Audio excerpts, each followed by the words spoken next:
அதிமுகம் prime நேயர்களுக்கு வணக்கம். இருந்தாலும் சிவி சண்முகம் அப்படி சொல்லிடக்கூடாது. இருந்தாலும் அவரு அப்படி சொல்லிடக்கூடாது. யாரு? அதான் அவரு. ஆமா. ஆனா அவரு அப்படி பண்ண ஒரு வேலைக்கு இப்படி ஒரு எதிர்ப்பு கிளம்புன்னு யாரும் எதிர்ப்பு அது இவ்வளவு லேட்டா கிளம்புன்னு யாரும் எதிர்ப்பு அப்படி ஒரு எதிர்ப்பு கிளம்பிருச்சு. சரி, இருந்தாலும் இப்ப இவர் சிவி சண்முகம் இப்ப முன்னாள் அமைச்சர் இருக்காரு, அதிமுக முன்னாள் அமைச்சர். அவர் இப்ப இன்னைக்கு வந்து ஆர்ப்பாட்டம் நடத்திருக்குல்ல அதிமுக சார்பில் வந்து இப்ப தமிழக அரசு கண்டிச்சு சட்ட ஒழுங்கு சரியில்லை, அதுதான் பெண்களுக்கு பாதுகாப்பு இல்ல, மெயின் இந்த பாயிண்ட் மென்ஷன் பண்ணிக்கலாம், பெண்களுக்கு பாதுகாப்பு இல்லை என்று போராட்டம் நடத்துறாங்களா அப்படின்னு ஒரு போராட்டம் நடத்திட்டாங்களா. அதுல வந்து போராட்டம் வந்து இப்ப முன்னாள் அமைச்சர் சிவி சண்முகம் பேசிருக்காரு. போராட்டம்னா 4 பெரிய மனுஷங்க வந்து பேசத்தான் செய்வாங்க. சமூக ரீதியான கருத்துக்கள், மக்களுக்கு தேவையான கருத்துக்கள் சொல்லத்தான் செய்வாங்க. என்ன கருத்து சொன்னா தெரியுமா உனக்கு? என்ன கருத்து சொன்னாரு? நயன்தாரா கேட்டிருக்காரு. பாவம் விக்னேஷ் சிவனே அவர் கேட்டுக்காரு. அவர் என்ன கேட்டிருக்காரு அப்படின்னா, ஸ்டாலின் ஐயா என்ன சொன்னாரு, கனவை என்கிட்ட சொல்லுங்க, கனவை நிறைவேற்றுறேன்னு சொன்னாருல்ல. ஆமா, கனவை நிறைவேற்றுறேன், உங்கள் கனவை சொல்லுங்கள்னு ஒரு திட்டம் அலைஞ்சிருச்சு. இப்ப தேர்தல் ஆணையம் அது எல்லாத்தையும் முடக்கிதான் வச்சிருக்கு. அந்த கனவு வந்து இதுதான் என்னோட கனவு அப்படின்ற மாதிரி இவர் வந்து ஒரு வார்த்தை விட்டுட்டாரு. ஓ, இவருக்கு இப்ப நயன்தாரா ஒண்ணு அதான் ஒரு கனவு. அதுதான் கனவு. பொம்பளை சோக்கு கேக்குது அவனுக்கு. பொம்பளை சோக்கு தல அவங்க எதுக்கு போராட்டம் நடத்தினாங்க நோட் பண்ண சொன்னீங்க. மறுபடியும் சொல்லு. பெண்கள் பாதுகாப்புக்கு. ஆமா, அதுதான் பெண்கள் பாதுகாப்பு இல்லைன்னு சொல்லி போராட்டம் நடத்துறாங்க. சட்ட ஒழுங்கு சரியில்லை, சட்ட ஒழுங்கு சரியில்லை அப்படின்னு அந்த இடத்துல தான் போயிட்டு இவர் வந்து இந்த மாதிரி நயன்தாரா வேணும், எனக்கு வந்து இந்த என் கனவு நிறைவேற்றி கொடுங்க ஸ்டாலின் சார் அப்படின்ற மாதிரி கேட்டிருக்காரு. அது எப்படி கூச்சமே எல்லாம் பேசுறாங்க மாதிரி வந்து சொல்லிருக்காரு. இதுக்கு வந்து எல்லாருமே எதிர்ப்பு தெரிவிச்சுட்டாங்க, கண்ணன் தெரிவிக்கிறாங்க. சோசியல் மீடியா ஃபுல்லா அவருக்கு வந்து நிறைய கண்ணன் இந்த மாதிரி வந்து ஒரு அமைச்சரா இருக்கீங்க, எலெக்ஷன் நெருங்கிட்டு இருக்கு, இந்த மாதிரி டைம்ல நீங்க இப்படி ஒரு வார்த்தை விட்டுருக்கீங்களே, இதுக்கு பதிலடி எப்படி கிடைக்கும் தெரியுமா? இது எலெக்ஷன் டைம்னா மட்டும் இல்ல, எந்த டைம்ல பேசினாலும் தப்புதான். பெண்களுக்கு பாதுகாப்பு இல்லைன்னு சொல்லிட்டு இவர் போய் நயன்தாரா கேட்பாராம். அவன் வீட்டுக்காரன் புழங்க மாட்டான். இப்போ வந்து இது வந்து இப்ப திமுக வந்து நல்ல ஒரு பாயிண்ட் கிடைச்சிச்சு. ஆமா, நீ ஒரு பாயிண்ட் எடுத்து மாதிரி தானே வா மாட்டேன் பம்பர் கட்ட அதுவா வாயில அருவாள்ல கவின் வந்து என்ன வெட்டுன்னு குனிதுன்ற மாதிரி பம்பர் கட்ட மாட்டேன் அப்படின்னு திமுக வச்சு செய்யறாங்க. ஆமா, அதுவும் இல்லாம இந்த பக்கம் அப்படியே இப்ப என்ன சொன்னல, இவர் ஆதவர்ஜனா அவருக்கு தான் வேற வேலை. புதுசா எதனா கலர் விட்டாரா? பழசே இப்ப மறுபடியும் கலர் இருக்கு. ஓ, என்னாச்சு? அவர் இப்ப பேசியது தெரியாம பேசிட்டு போயிட்டாரு. அவர் தெரிஞ்சு பேசினாரா தெரியாத பேசினா ரெண்டாவது விஷயம். அவரோட என்ன மோட்டிவ் பேசினாருன்னா, திமுக வந்து இப்ப ரஜினி சார் வந்து எதிர்க்குது அந்த மோட்டிவ்ல பேசினாரு. ஆனா இது இப்ப அப்படியே புல்ட்டு அப்படியே அல்டபெட் அடிச்சு அவருக்கு செம எல்லாருமே திருமண பக்கம் எதிர்ப்பு தெரிஞ்சிருந்தாலும் எல்லாரும் எதிர்ப்பு டைரக்டா யார பத்தி பேசினா அவரே வந்துட்டாரு. ரஜினி சாரே வந்துட்டாரு. அவர் என்ன சொல்லிக்கிறாரு? அவர் வந்து தம்பி இந்த மாதிரி உண்மைக்கு புறமா பேசிருக்கீங்க, அப்படி ஒரு சம்பவம் நடக்கல. அது லாஸ்ட் ஒரு வார்த்தை மென்ஷன் பண்றாரு. அதுதான் சோசியல் மீடியா ஃபுல்லா ட்ரெண்ட்.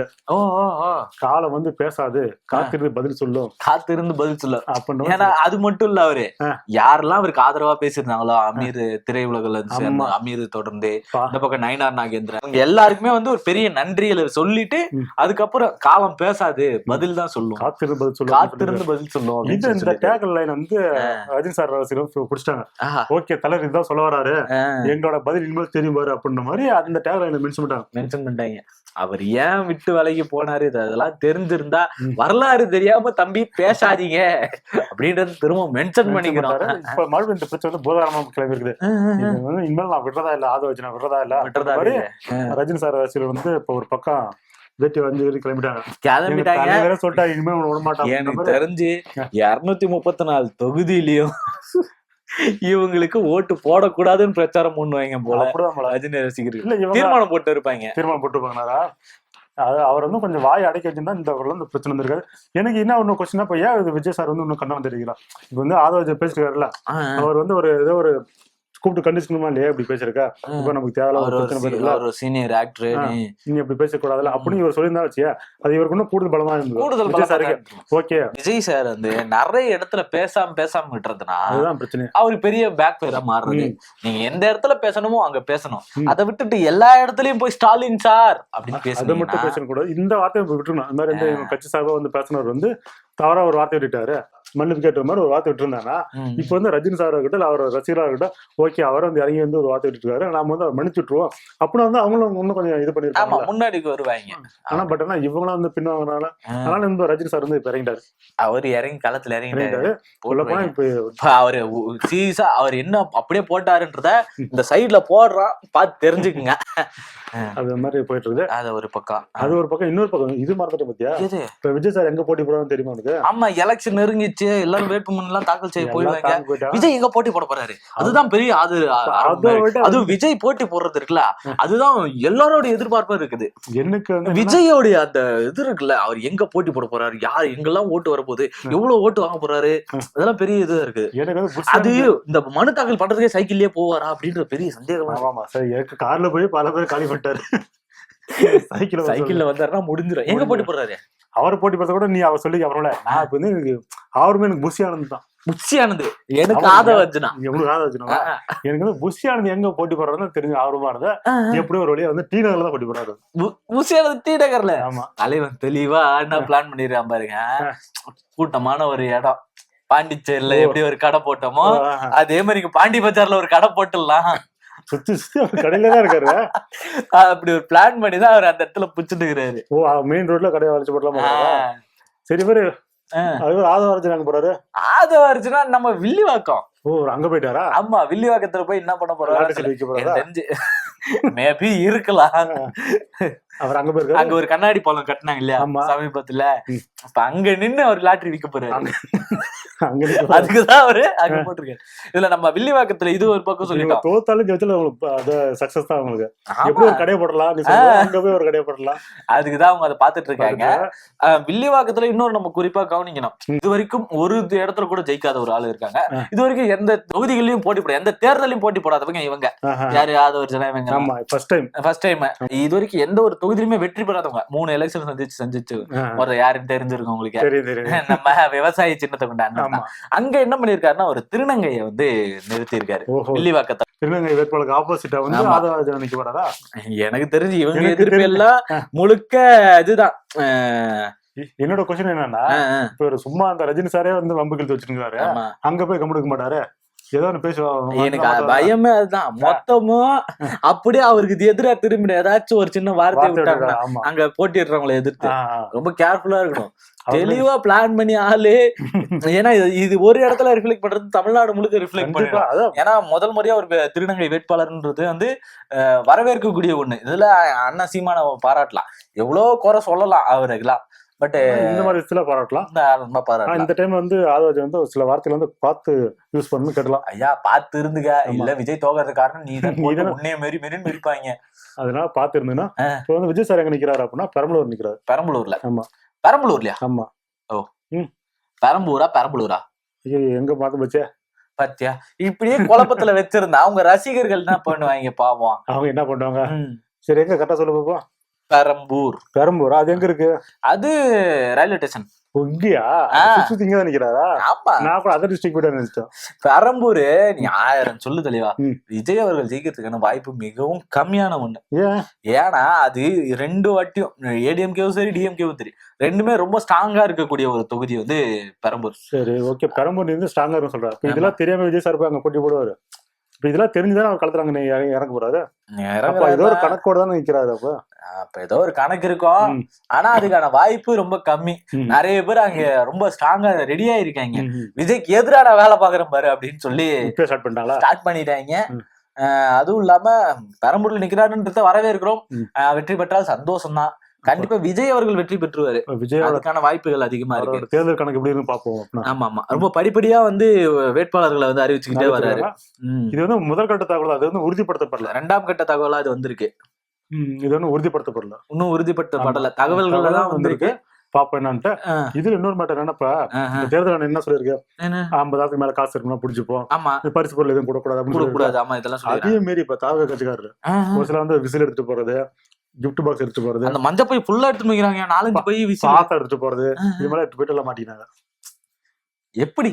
அது மட்டும் இல்ல, வீட்டு உள்ளே போய் ரைட் பண்ணிக்கிறாங்க, பக்கெட்டே வச்சிருந்துக்கிறாங்க, ஸ்டிக்கர் ஒட்டி எல்லாத்தையும் தூக்கிட்டாங்க. அது அருண்ராஜா போட்டோ போட்டுருக்காங்க. அவரு போட்டோ போட்டு அவரு தொகுதி, அவரு அந்த தொகுதியில் நிப்பாராக்கும். இதெல்லாம் பார்த்த விஜய் சார் ஃபேன்ஸ் என்ன சொல்றாங்களா, இது திமுக சதிதான் அப்படின்னு. ஒரு எது அருண்ராஜா போட்டோ ஓட்டுறது திமுக, விஜய் போட்டோ ஓட்டினா கூட அது சொல்லலாம், அவன் ஒரு அப்படின்னு அவங்க எல்லாம் நினைச்சுக்கின்னு இருப்பாங்க. வந்து இந்த மாதிரி வந்து எங்களை வேணும் மாண்டடா வந்து மாட்டி விடுறதுக்கு தேர்தல் கிட்ட இதெல்லாம் முழுக்க காரணம் யாருன்னா திமுக தான்.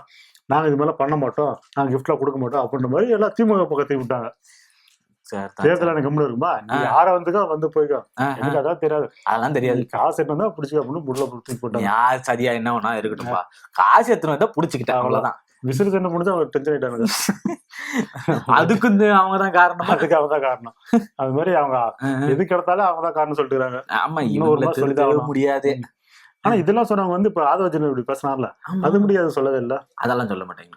சரி, இப்ப ஆதவர்ஜுன் பேசுனது இருக்கட்டும், இப்ப வந்து இதுக்கு வந்து எதிர்ப்பு தெரிவிக்கிறாங்களா, அது எத்தனை நாள் கழிச்சு தெரிவிக்கிறாங்க? யாரு இப்ப ஏடிஎம்கே சைடா இருக்கட்டும், பிஜேபி சைடா இருக்கும், எதிர்ப்பு தெரிவிக்கிறாங்கல்ல, அது நெட்வொர்க் கொஞ்சம் ஸ்லோப்பா, அதனால அது இவங்க இந்த வீடியோ தான் ஆதவர்ஜுனை போட்டு 10 வச்சு நேர்ந்துக்கிறாங்க. அது ரொம்ப நேரமா சுத்திக்கினே இருந்தது. சரி வரட்டும் தள்ளி விட்டுக்கிறாங்க, அதனால அந்த மெசேஜ் அப்ப பாக்கல. பட் ஆனா அதுக்கப்புறம் 2-3 நாள் கழிச்சு வந்திருக்கு. பட் அரசியல் வட்டாரங்க என்ன சொல்றாங்க அப்படின்னா, இப்போ வந்து பிஜேபி கூட வந்து தாவிக கூட்டணி வச்சு பேச்சுவார்த்தை நடந்துச்சுல்ல, அது வந்து தோத்துச்சான், அதாவது கூட்டணி வைக்கல அப்படின்ற மாதிரி விஜய் சார் வந்து சொல்லிட்டாராம். இதெல்லாம் டென்ஷன் ஆன இவங்க எல்லாம் வந்து, எங்க கூட நீ வர மாட்டேங்கிற, உங்களை எப்படி காலி பண்ணப்பான்னு அந்த நேரம் பார்த்து இந்த கண்ணன் கிடைச்சது, இந்த கண்ணன் வச்சு எடுத்து அடி அடிக்கிறாங்க. அதனாலதான் நடந்தே 4 நாள் 5 நாள் ஆச்சுல்ல. ஆனா இப்ப எதுக்கு தேவையில்லாம கூட்டணி ஏன் வேணான்ட்டாரு? எடப்பாடி தான் மெயின் காரணமாம. எடப்பாடி மெயின் காரணம், இப்ப விஜய் மெயின் காரணம். 2 பேரும் ஒண்ணுக்கு ஒண்ணு சலைச்சது இல்ல. நடிச்சா ஹீரோவா தான் அடிப்பணும் இவரு இருக்காரு. அவர் நான் பல வருஷமா ஹீரோவா இருக்கேன், நீ புதுசா வந்து நீ வந்து ஹீரோ ஆகிருவா, நீ வந்து கூட வந்துக்கா. பிஜேபி அப்படிப்பட்ட பிஜேபி கூட சும்மா தான் இருக்குது, சிஎம் கேக்குற, அதெல்லாம் முடியாது அப்படின்னு அவர் சொல்லிட்டாரு. 2.5 வருஷம் சிஎம் கேட்டிருக்காரு. ஆனா அவர் எடப்பாடி வந்து முடியாதுன்ட்டாரு. நான் 5 வருஷம் நான் தான் ஆண்டுப்பேன். அது மட்டும் இல்லையா, எடப்பாடி 25 சீட்டு தான் தருவேன்னு சொல்லிக்கிறாரு. 25 60 சீட்டு கேட்டாரு. 25 இவங்க என்ன பண்ண போறாங்க? 5 பேருக்கு சிறை போச்சுல, இது முடிச்சிடலாம்ல. ஆமா, அதெல்லாம் கரெக்ட் தான். 25 சீட்டு தான் கொடுப்பேன்னு சொல்லி எடப்பாடி சொல்லிடுறாரு. சரி போனா போது, சேர்த்து ஒரு 5 போட்டு 30 நான் கொடுத்துட்றேன், இது வரைக்கும் தான் என்னால முடியும், அதெல்லாம் ஒன்னும் பெரிய கௌரவ குறைச்சலாம். இந்த இடத்துலதான் எடப்பாடியோட மாஸ்டர் மைண்ட் வந்து நீ யூஸ் பண்ணி கரெக்டா. அவர் எப்படி காய்நகத்துல பத்தில எங்க இவர் உள்ள வந்தா நாம வந்து டம்மி வரும்னு தான் இவர் வந்து அவரை தள்ளி வைக்கிறாரு. அவர் வந்து கரெக்டா அவரு இன்னொரு விஷயத்துல உறுதியா இருக்காரு. என்னன்னா டிஎம்கே எத்தனை தொகுதியில நிக்குதோ அத்தனை தொகுதியிலையும் நான் நிப்பேன், கரெக்டா தெளிவா இருக்காரு, ரொம்ப தெளிவா இருக்காரு. எங்க இன்கேஸ் கூட்டணி கட்சி உள்ள அதிகமாயிடுச்சு, நாம வந்து நாளைக்கு கூட்டணி வந்து நமக்கு பிரச்சனை வந்துச்சுன்னா வச்சியா, தலைவனுக்கு பயம் வந்துட்டு நிதிஷ்குமார் மாதிரி எங்க நம்மள ஆக்கிடுவாங்க. அலர்ட் ஆயிட்டாரு. ஸ்டாலின் சார் சொன்னதை கேட்டுக்கிறாரு. அதான் பிஜேபி ஒவ்வொரு மூவ்மெண்ட் வாட்ச் பண்ணிட்டு நீ கூட்டணி இருந்துக்கோ.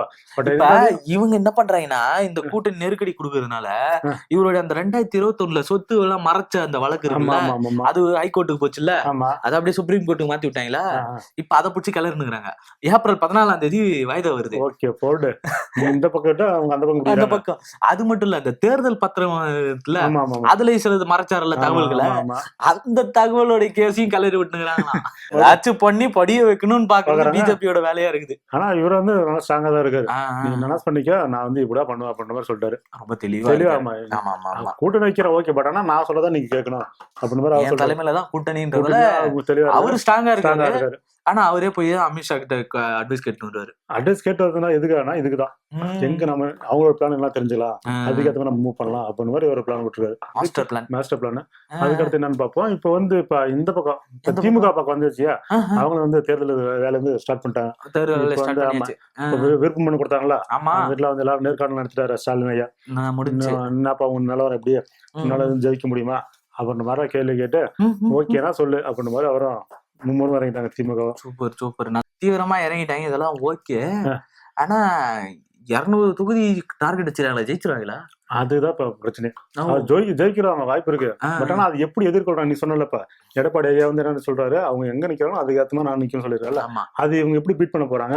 ஏன்னா புதுசா வந்து விஜய் உள்ள வந்திருக்காருல்ல, அவர் எப்படி பீட் பண்ண போறாங்க அதை பொறுத்ததான் களமாகுது. விஜய் தான் உள்ள வரலையே, உள்ள வரல, தனித்து நிக்கிறாருல. ஓ, களத்துக்குள்ள வந்திருக்காருல்ல. இப்ப 4-3 போட்டியா இருக்குல்ல, இது எப்படி இப்ப இதனால வந்து யாருக்கு பாதிப்பு அப்படின்ற மாதிரி அவங்க பேச்சுவார்த்தை போயிட்டு இருக்கு. எப்படியா வந்து நம்ம விஜயோட வாக்கை வந்து நம்ம எப்படியாவது வந்து விஜயோட வாக்கையும் சேர்த்து உடச்சு விட்டுருக்காங்க. அனில் சில நேரத்துக்கு ஜாலியா இருந்திருப்பாங்க. எதனால அந்த காரணம் அப்படின்னா, இப்ப இன்கேஸ் வந்து விஜயோட வாக்கு 10-15 போயிருச்சுன்னு அடுத்த எலெக்ஷன் வந்து நமக்கு இன்னும் எதிராயிருவாரு, இன்னும் அதிகமாயிரும். அதனால முடிஞ்சு இப்பயே வந்து அவர் கட் பண்ணி விட்டுலாம், அப்படியே முடிச்சு விடுவாங்க இருக்காங்க. இதுக்கு முன்னாடி எப்படிதான் மக்களையும் பண்ணாங்கல்ல, அது மாதிரி வந்து இதே அப்படியே முடிச்சு விட்டுருவோம் அந்த மாதிரி ஒரு பிளான் போட்டுருக்காங்க. இப்ப நம்ம விட்டுட்டோம்னா வச்சு அடுத்த எலெக்ஷன் வந்து இன்னும் வளர்ந்து வந்துருவாரு. அடுத்த எலெக்ஷன்ல வளர்ந்து வந்துருவாங்க. முடிஞ்சது இப்ப முடிச்சிருக்காங்க. முடிச்சு விடு. இதுக்கு எப்படி விஜய் சார் ரியாக்ட் பண்ண போறாரோ தெரியல. என்ன பண்ணுவாரு, இந்த பனையூர் ஆபீஸ்ல இருந்து போய் நீலாங்கரை வீட்டுல தூங்குவாரு. அங்கிருந்து முடிஞ்சா அப்படியே போய் பட்டினப்பாக்கத்துல தூங்குவாரு. அப்ப மறுபடியும் சிபிஐ போத்தா இல்லையா? இப்ப முதல்லயாச்சும் இதுக்கு படம் நடிக்க எங்கன்னா போயிட்டு இருந்தாரு. இப்ப அந்த வேலையும் கிடையாது. இப்ப அடுத்த 5 வருஷம் அடுத்த 5 வருஷம் படம் தான் ஞாபகம். அதெல்லாம் கூட பரவாயில்ல. சிம்பிளா ஒரு டைலாக் தான், வெற்றியும் தோல்வியும் வீரனுக்கு ஜகஜம் அப்படின்ட்டு படம் நடிக்க போயிடுவாரு. அவரோட இப்ப மெயின் குறிக்கோள் என்ன தெரியுமா? எப்படி அந்த எலெக்ஷன் வந்து நம்ம எதிர்கட்சி தலைவரா இருக்கணும். எதிர்கட்சி தலைவரா ஆமா. எப்படி நம்ம சிஎம் ஆகிறதுக்கு வாய்ப்பு இல்லைன்னா ஒரு மாசம் இருக்குது, அதனால நம்ம முடிஞ்ச போராடுவோம். பட் ஆனா இருந்தாலும் ஒரு 7+ பிடிச்சணும் அப்படின்னு மாதிரி அவர் தீவிரமா இருக்கு. ஆனா அதுக்கான வாய்ப்புகள் ரொம்ப கம்மி தான். ஆமா. சரி, இந்த பக்கம் வருவா, சினிமா பக்கம் வருவா. சினிமா பக்கம் வந்தா என்னன்னா நம்ம பெருசா எதிர்பார்த்தோம்ல, அரசன் படம். ஆமா, சிம்போட அரசன் படம். அது எப்படியோ போராடி செகண்ட் ஷெட்யூல் போயிட்டாங்க. செகண்ட் ஷெட்யூல் ஐயோ, வெற்றிமாறன் வந்து சிம்பு இவங்க 2 பேர் காம்பினேஷன்ல ஒரு படம் அடுத்த கட்டத்துக்கு மூவ் ஆகுதுன்னா அது எவ்வளவு பெரிய விஷயம். ஏன்னா 2 பேர் படமே மூவ் ஆகாது. ஆமா, அதெல்லாம் 2 பேருமே எப்படியோ போராடி தூங்கி எழுந்து வந்த மாதிரி டக்குன்னு வந்துட்டாங்க. இன்னைக்கு வந்து ஷூட்டிங் ஸ்டார்ட் பண்ணாங்க சென்னையில. அது ஃபர்ஸ்ட் நாளே வந்துட்டாரு நம்ம சிம்பு சார். செம லுக் நல்லா இருக்கு. பங்கெல்லாம் விட்டுன்னு மாசம் வந்து என்ட்ரி கொடுத்துருக்காரு. அதனால வந்து கூடி சீக்கிரம் அந்த படம் வரதுக்கான வாய்ப்புகள் வந்து மும்முறை இறங்கிட்டாங்க. ஆமா. அப்படி இந்த பக்கம் பார்த்தா தாம் தும் படம் இருக்கு தெரியுமா? தாம் தும் பழைய படம். ஆமா, ஜெயமரவி. ஆமா, அந்த படம் ஏப்ரல் 10ஆம் தேதி ரீ-ரிலீஸ் ஆகுது. ரீ-ரிலீஸ் ஆகுது. இது ஒரு பரவாயில்ல. ஆரண்ய காண்டம் ரீ-ரிலீஸ் ஆகி போயினுது. நல்லபடியா போயிட்டு இருக்கு. நல்லபடியா போயிட்டு. பட் இந்த படம் யாரும் அப்ப வந்து பெருசா எதிர்பார்க்கலனால நல்ல விமர்சனம் இருந்துச்சு. ஆமா, இந்த படத்துக்கு மறுபடியும் ரீ-என்ட்ரி கொடுத்துருக்காங்க. ரீ-ரிலீஸ் பண்ணிருக்காங்க. அதுக்கு நல்ல வரவேற்பு இருக்குது. ஏகப்பட்ட பேர் போய் பாத்துன்னு இருக்காங்க. நான் கூட போலான்னு இருக்கிறேன். ஆனா டப்பு தான் இல்ல. சரி, வேணா இது நான் மக்களோட சொல்லி காசு வாங்கி தரேன், பாத்துட்டு வா. ஒரு 4 பேர் எக்ஸ்ட்ராவா பாத்தாங்கன்னா நமக்கு டப்பு கிடைச்சிடும். அது போய் பாத்துட்டு வா. நாளைக்கு நான் மத்த விஷயம் பார்ப்போம். ஓகே, இது வரைக்கும் நடந்ததை பார்த்தாச்சு. புரிய வரைக்கும் புரிஞ்சிருக்கும். சில உள்ள இருக்கிற சின்ன சின்ன விஷயங்களை சொல்லியிருக்கோம். தெரிஞ்சுக்கோங்க, புரிஞ்சுக்கோங்க, விழித்திருங்க. கரெக்டா தான் வரட்டா. நன்றி, வணக்கம்.